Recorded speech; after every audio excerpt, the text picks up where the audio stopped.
Hai Sobat DXV, udah lama nih nggak ketemu. Apa kabar kalian semua? Pada semangat nggak nih puasanya? Pasti pada nungguin konten DXV rilis ya.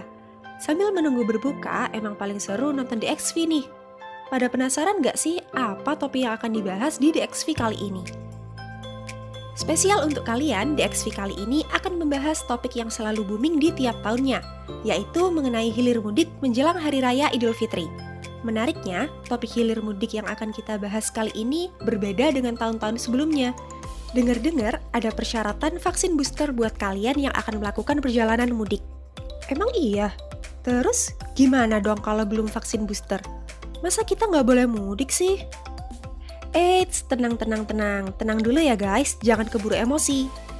Jadi, menurut Kementerian Komunikasi dan Informatika Republik Indonesia, Satgas Penanganan COVID-19 telah menerbitkan surat edaran nomor 16 tahun 2022 untuk keperluan mudik Idul Fitri pada masa pandemi tahun ini, yang mulai berlaku pada tanggal 2 April 2022.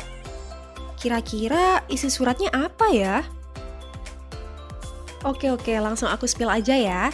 Jadi, untuk para pemudik yang masih vaksin dengan dosis kedua, Kasatgas menyebutkan bahwa kalian harus menyerahkan bukti testing antigen 1 kali 24 jam atau PCR 3 kali 24 jam.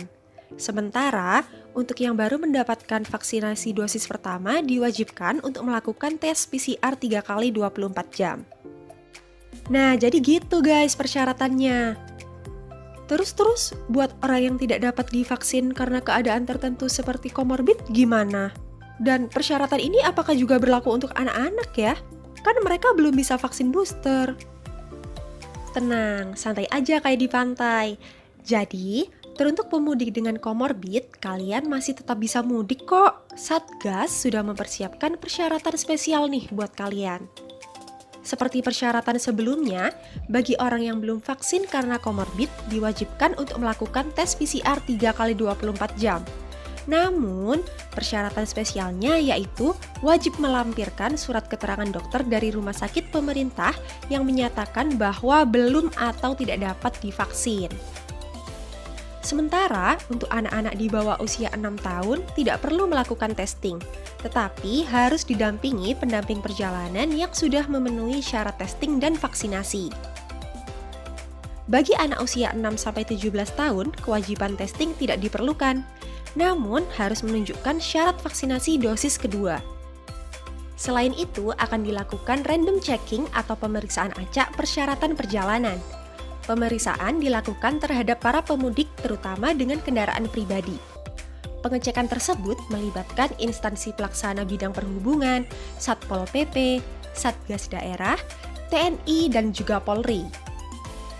Pemeriksaan pada saat arus mudik 2022 akan dilakukan di sejumlah rest area serta jalan utama mudik, khususnya yang dekat dengan unit pelaksana penimbangan kendaraan bermotor atau UPPKB atau jembatan timbang.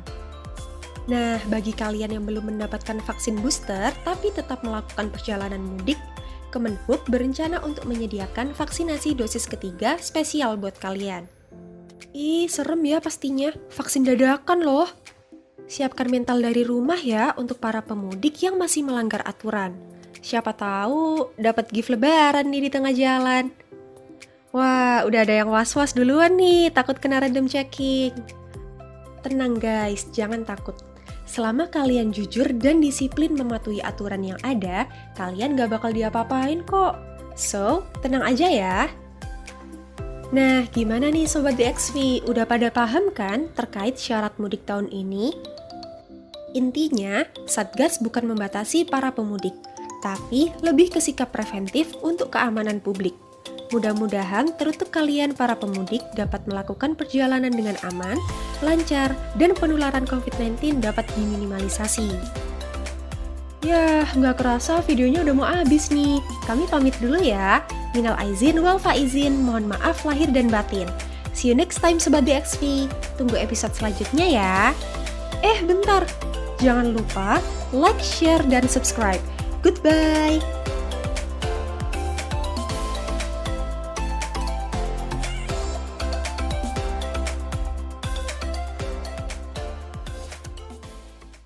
For your love.